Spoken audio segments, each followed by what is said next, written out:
Alright guys, this is a 1UZ-FE VVT-i valve cover, and I've seen a lot of people with issues or had issues with getting these little seals out, but I've successfully replaced 3 of them, and I found a pretty cool method to get it out.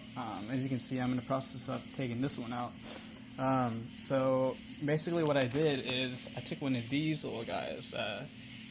It's a small flats, and basically I stuck it in one of the corners, and after that I hammered it in. And basically when you hammered it in, it's a small chisel basically, and so it creates a tiny gap. And after that you work your way up to a bigger flats, and then you hammer it in the exact same spot, and you should feel it sink in a little bit.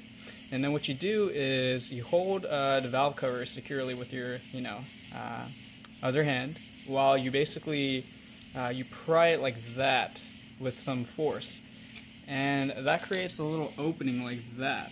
And after that, you just keep prying. I mean, obviously I can't do it with one hand because I need another hand to secure it. That's how you actually remove the actual spark plug gasket.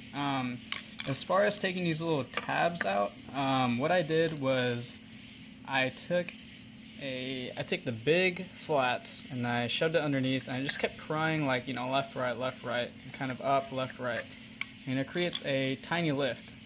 And after that, I took the pliers like this, and all you got to do is just literally pull up like that, and it automatically goes up. It's very soft metal.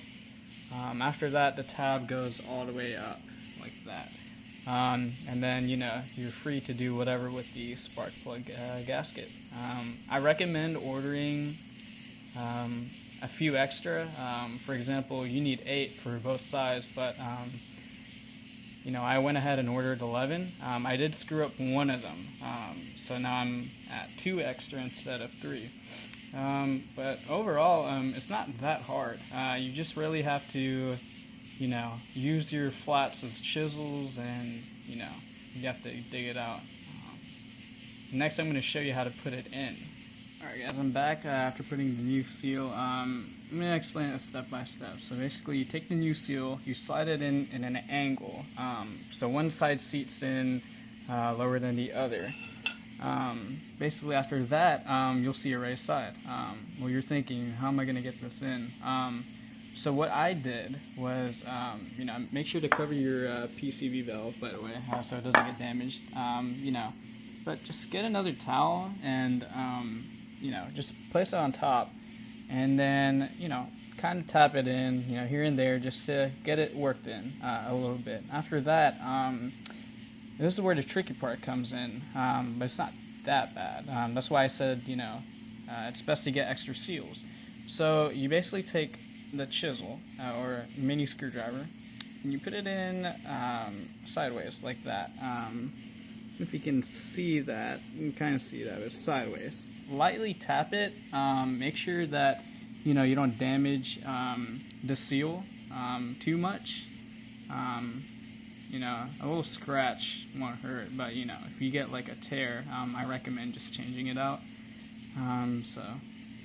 Then after that, it should go in pretty slowly. It's kind of surprising, because if you think about it, there's metal underneath the plastic, and that's what's different on these kinds of seals, is that there's metal inside the seal to give the rigidity.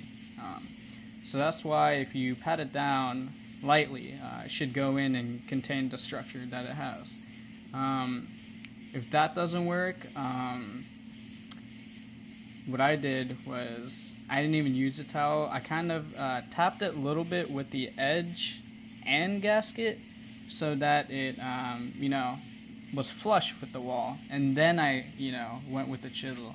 So there's a lot of things you can do. It's just something to experiment with, and just be very gentle, because yeah, it's metal, but it has a rubber coating on top, and that's what gives the seal. So just keep that in mind. And that should be that. After that, just lightly tap the pins in with the screwdriver, What I mean by that is just hold it on the side like that and then pat it in, and or just take the hammer and kind of hit it at an angle. It's not going to hurt the seal much if you hit it at an angle, because I mean, that's what you did anyways to get it in, so it's not going to hurt if you do that to put the pin in. After that, you know, everything should look good.